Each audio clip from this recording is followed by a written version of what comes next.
বঙ্গবন্ধুর উপরে যাদের আক্রোশ এরা কারা? এরা জানে শেখ মুজিবুর রহমানের জন্য এদের পূর্বপুরুষরা গাছের ডালে, বট গাছের ডালে বাঁধে এদেরকে কুত্তার মতো পিটায় হত্যা করা হয়েছে।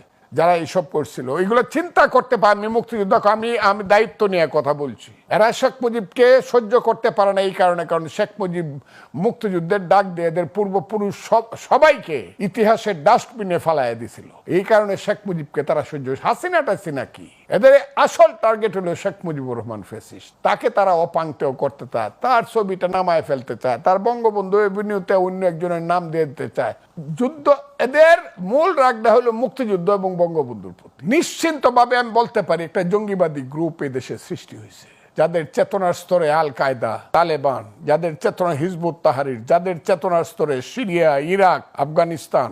আমরা তো সেই দেশ হব না, আমরা তো মুক্তিযুদ্ধের দেশ। আমরা গণতন্ত্র চাই, আমরা মানুষের পেটের ভাত পরনে, আমরা ধর্মনিরপেক্ষ অসাম্প্রদায়িক রাষ্ট্র চাই, আমরা মানবতাবাদী একটা রাষ্ট্র চাই। আমরা বাঙালি জাতি, যখন আমরা রোজা রাখি তখনই মুসলমান, কিন্তু ভোরবেলা সেহরি খাইলেই বাঙালি, ইফতার করলেই বাঙালি। কারণ বাচ্চারা সেহরি খাওয়া হয় না, আফগানিস্তানের লোকজন ভাত খায় না, বোরা ছাড়া ইফতার হয় না, ওই যেটা কি কয় বানায় যায়, হালিম ছাড়া ইফতার হয় না। কাজেই আমরা বাঙালি, মুসলমান, হিন্দু, বৌদ্ধ, খ্রিস্টান সবকিছু মিলেই আমরা এমন একটা জাতিসত্তা, যে জাতিসত্তা একমাত্র পাল বংশের আমলে 8ম শতাব্দী থেকে 10ম শতাব্দী পর্যন্ত আমরা স্বাধীন ছিলাম। পুণ্ড্রবর্ধন রাজধানী ছিল, এরপরে সেনরা কেড়ে নিল, তারপরে আমরা মাত্র 200 বছর স্বাধীন ছিলাম। মধ্যযুগের মতো করে আমরা সেই আলাউদ্দিন হুসেন শাহ, শামসুদ্দিন ইলিয়াস শাহ, ইশাকা, বারবুইয়া তাদের নেতৃত্বে। তারপরে যে ব্রিটিশ ক্ষমতা নিল, 200 বছর গোলাম ছিলাম। সেই গোলামির জিনজির ছেড়ে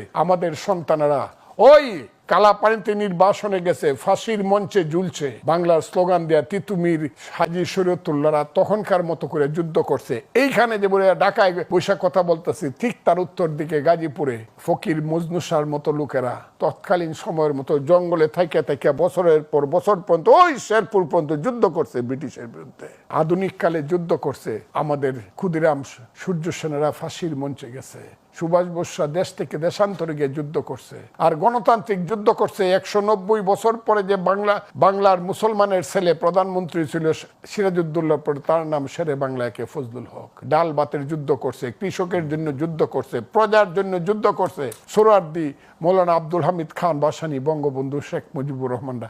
সব ইতিহাস আমরা বাদ দিয়ে দিব এদের জন্য, এইসব ছেলে পেলের জন্য। এরা বলবে যে 24 আর 71 সমান সমান বলবে, আর আমার এটা মাইনে নিতে হবে কেন?